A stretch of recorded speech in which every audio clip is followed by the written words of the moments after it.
And then we're going to set these up as little displays to inspire customers to keep bettas in a sort of different way than they're normally seeing in most shops. That's awesome. Plankton pub. I love this concept. Yeah, so what we're going to do is we're going to have live food.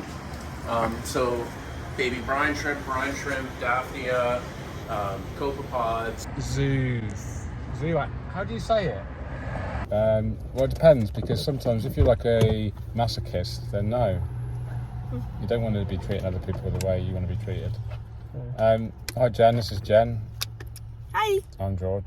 We're off to this shop called... Hi everyone. Hello. It's cool, isn't it? Oh my god. So here I am in the Zooxae store here near Chicago, and you're greeted with this beautiful discus display. The store is only 3 weeks old, so it's still a work in progress. The display tanks do need to grow in, etc. But I'm going to show you around, and I hope you really enjoy the tour. And drop us a like if you do, and don't forget to subscribe if you haven't done so yet. And let us know in the comments which is your favourite scape. So tank number 1, the big planted discus tank, the reef scape,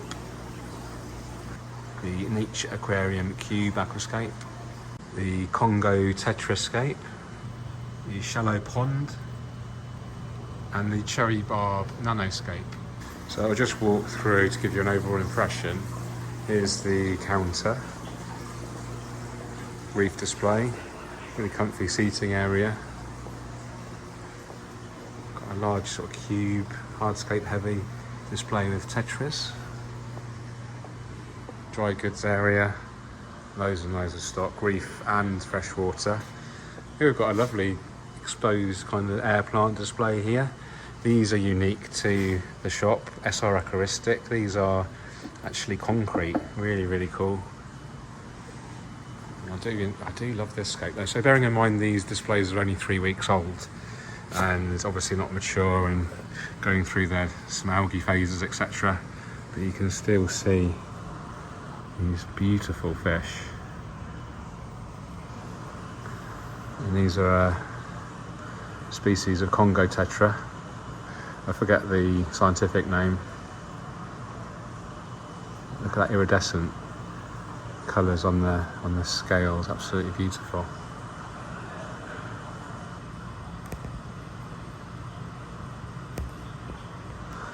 So interesting design, very vertical use of the wood there, and just 1 or 2 species of plant. We've got the Cryptocorini albida brown, and then we've got some Hygrophila pinnatophyta used as an epiphyte. But yeah, lots of growing in to do, but the potential of an absolutely magnificent aquascape. Really like that. Let's move over to the smaller scape now. This is a cube featuring some betta fish.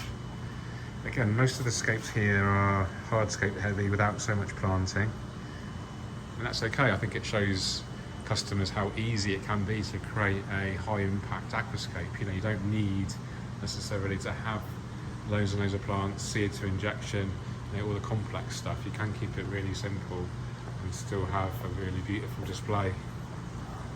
Again, featuring the concrete base and their own lighting as well. This is a lovely little shallow pool, pond style. Got some emergent growth there. Some air plants and floating plants, of course. Doesn't look like there's any livestock in there. I think that's fair enough. It's actually a waterfall kind of style thing going on there. It's got some sort of pump system. Very cool. And then moving over to this little nano featuring a shoal of cherry barbs. Again, some small crypts, some hygrophila, keeping the planting very simple. Nice rock work. Very nice and simple. Huge dojos here, aquascaping dojos. Hardscape here for marine reef tanks, of course. And then we've got some hardscape suitable for freshwater, all the different woods. Another dojo here. Some more stones, substrates. And there's the filtration room here. So it just makes the water changes and everything really straightforward. A huge huge like containers storage of the RO and regular salt water and RO fresh water. Loads more wood. Different plants suitable for terrariums and aquariums. And here's the livestock area.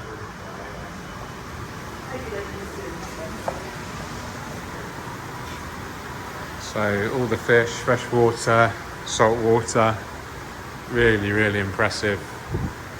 First time I visited this store, like I say, 3 weeks old, and I think it's got the potential to be one of the best in the country, I would say. Look at this, look at how many tanks there are, absolutely incredible. So really forward thinking. Scott Rhodes is the owner of SR Aquaristic, which is the kind of brands behind a lot of the products that are stocked here. And yeah, just some really cool, everything's done internally, the whole kind of refurbishment of this area. This actual building used to be I can't remember, hang on, let me find out. Hey Scott, what did this place used to be before you could... A motorcycle shop. A motorcycle shop. And the place where we're going to after this, where you're... Was a train station. And you do all, I was just telling the viewers that you do all of the refurbishment yourselves. Yes, we did. Pretty much, yeah. Yeah, I mean, I'm glad we did it because we could do some really cool custom stuff, like plumbing in all the water into all the rooms and things like that. Yeah. I'm excited about doing the plankton pub. Yeah, show us that. Can you show sure. us? Yeah. This is really cool. So we've been working on this just for the last few weeks. Yeah. But this actually was the motorcycle shop parts counter. And so we decided to make it into a plankton pub. Can we get some lights on? Yeah, sure. Yeah. Plankton pub. I love this concept. Yeah, so what we're going to do is we're going to have live food. So baby brine shrimp, daphnia, copepods, phytoplankton, all those things in vessels hanging from the back so that customers can get live food all the time from us. Yeah. And yeah, we're really excited to do that. That's excellent. And then we're trying to make it into a bar type theme. Yeah. And then we plumb in our water here so we can do quick water changes and keep everything clean. Awesome.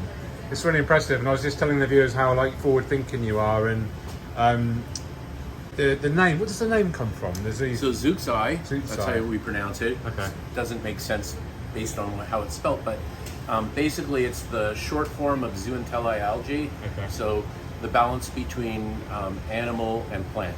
Ah, got it. Zooxae. Yeah. So you've been operating for 3 weeks, Yeah. and you're obviously developing all the time. Yep. And you're obviously showing everyone the display tanks, which are beautiful. Obviously, they're going to They're be getting there. They're getting there. Yeah. I can't wait to come back. I'm going to come back to Chicago every year, I hope, for Aquascaping and I hope other so too. stuff. And then I can revisit this place Yeah. in a year, and I imagine hope it'll you be. can. I hope you can. Because I'm going to revisit SR Aquaristic now. Okay, great. Your home kind of, what do you call that? Your It's our head office. Your head office. Yeah. So we're going to visit there in a minute, and I'm going to see how it's developed over the last 3 years. A lot different. I can't wait. Yeah, a lot different. Anyway, thanks, Scott. It's been a real You're pleasure, welcome. a real surprise to see how big this place is and how much potential it's got. In my mind, it has the potential to be the best store in North America. Thank you. Yeah. Like, I just want this to be an awesome place where hobbyists can come and Yeah. talk about the hobby. We're really careful on who we're hiring. We have everyone that works here as a hobbyist, Yeah. and we want to keep it that way. And Yeah. want to celebrate the hobby and invite people in.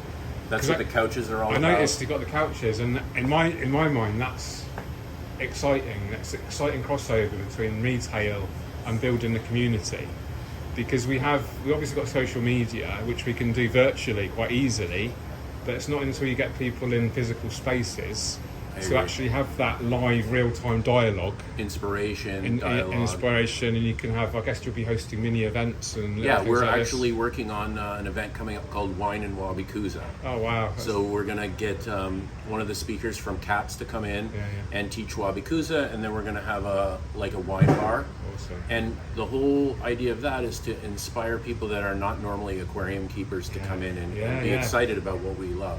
Yeah, because Wabikusa is approachable by anyone. A kid can do it. There's no moving parts, hardly any electronics or technology. And it's so beautiful. And it's so beautiful. Yeah.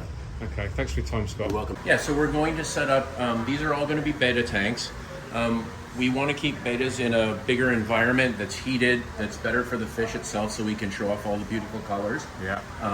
And then we're going to set these up as little displays to inspire customers to keep betas in a sort of different way than they're normally seeing in most shops. That's awesome. And then we're going to do shrimp here. Yeah. And then here we have all of our corals. Everything is numbered. And then we have a menu that the customers can walk around with. Okay. And, So these numbers here, yeah, these correspond obviously to the individual corals. correct. There's a description and a price.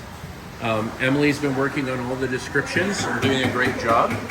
And so when a customer either goes on our online store or shops in online, they can see, or shops in store, they can see everything that we have.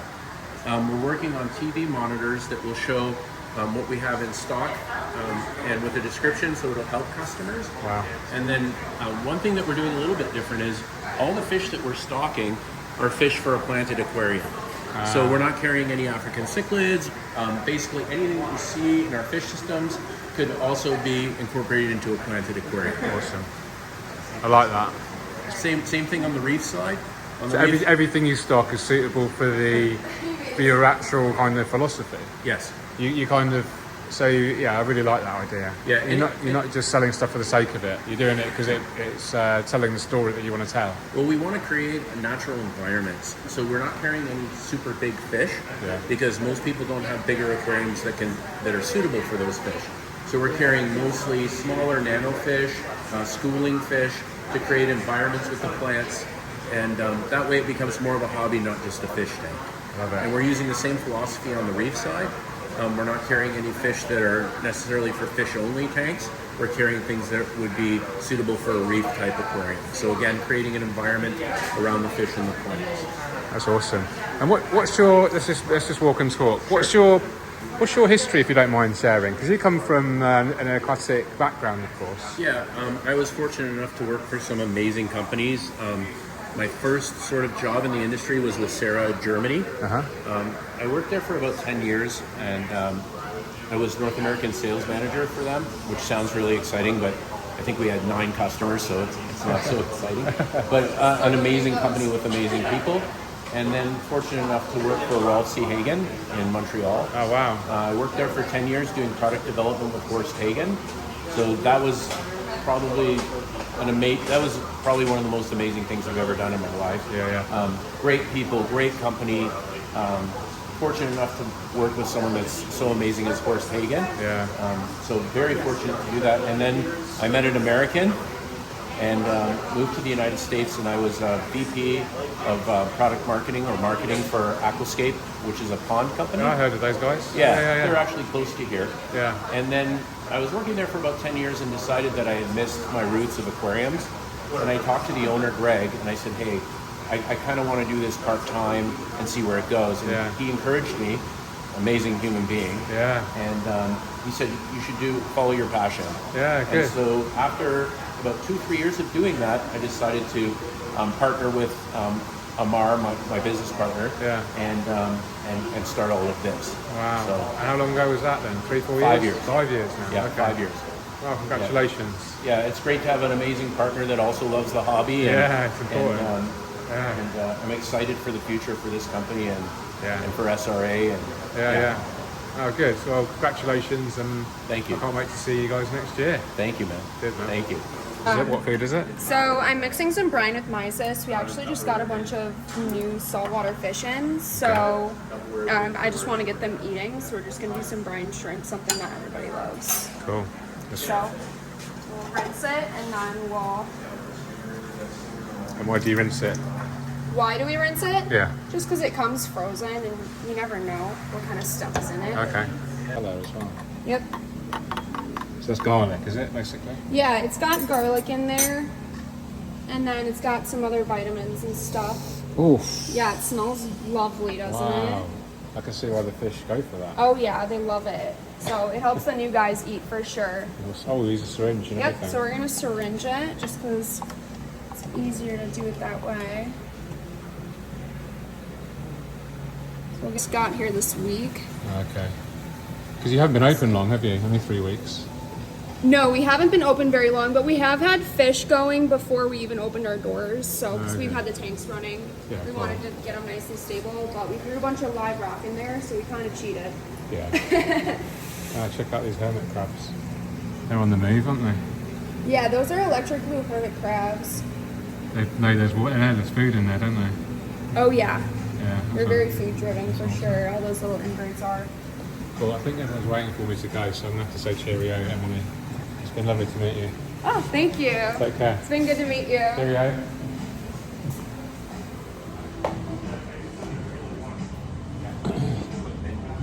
Are you waiting for me? Whenever you're ready. Let's go. That I would kind of argue it's like kind of jazz, not fusion, but I don't know, so jazz inspired definitely. But I really like the tone and sort of it's moving, but also very relaxing at the same time. You know, it's very easy listening, and generally when I'm not in the greatest mood, I'll turn them on. Not that I'm not in a good mood now, but like it's just very Bit rude.